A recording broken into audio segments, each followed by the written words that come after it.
Hey everyone, welcome back. In this video, I'll show you how to fix this SpareBank 1 network error in mobile banking. First, check your internet connection and make sure that it is stable. Try switching between Wi-Fi and mobile data to see which one works better. Then turn airplane mode on. Turn it on for about 10 to 15 seconds and then turn it off.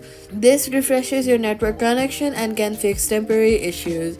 Then restart your phone and open the app again. This helps clear temporary system related network problem. Next, go ahead and head over to your App Store and Play Store. Search for the SpareBank 1 mobile banking app and make sure that it is updated to the latest version from the official App Store.